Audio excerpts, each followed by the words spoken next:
Hi, my name is Melissa. Welcome to this channel if you're new, and welcome back if you're not.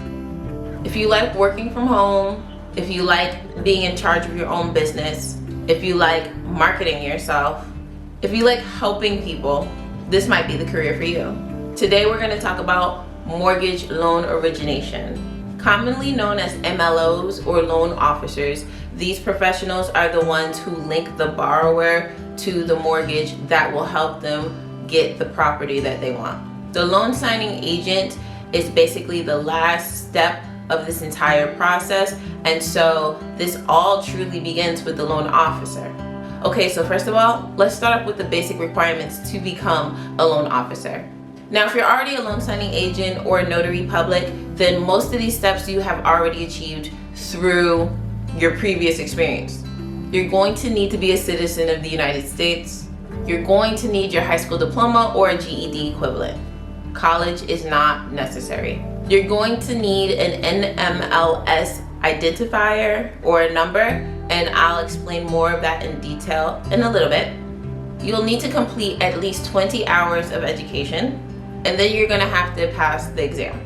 In order for you to work for yourself, pick up gigs where you want, and to have the flexibility that you like about being a loan signing agent, you're gonna need your license. And so the way that mortgage loan originators get paid is through commission. Every single time somebody closes on a loan, they get paid, just like loan signing agents. If you want a 9-to-5 job and that job security, if you like that employee type of situation, then you can just be a registered loan officer. Some people like the hustle, right? Some people love the fact that they're meeting new people all the time, networking, doing their own thing, being their own boss. And if you like that aspect of loan signings, then mortgage loan origination might be something for you. The downside to being a loan officer, though, is if you don't like marketing, if you don't like finding your own clients and all of that stuff, don't do this. You're not gonna like it. Some firms, some banks, some institutions may give you clients, but if they find the borrowers for you, you'll get a smaller cut. Whereas if you find your own clients, you'll get a bigger cut of the commission. Loan officers also work with teams, because trust me, you don't want to do all of that work by yourself.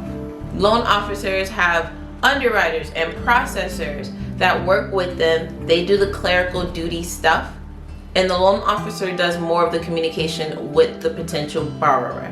So if you're more of a I rather work on my own type of person, you're not gonna like this. Mortgage loan originators can do all types of mortgage products like HELOCs and refinances and loan modifications. They have so many other options that even when real estate is dead, they still can get work. So that is everything. I hope that you enjoyed this video. Also, be sure to subscribe to my new channel. It's gonna be more on the creative side of things. And I think I covered everything that I wanted to in this video. So be sure to leave questions in the comment section below, like and subscribe, and I'll see you in my next video. Bye.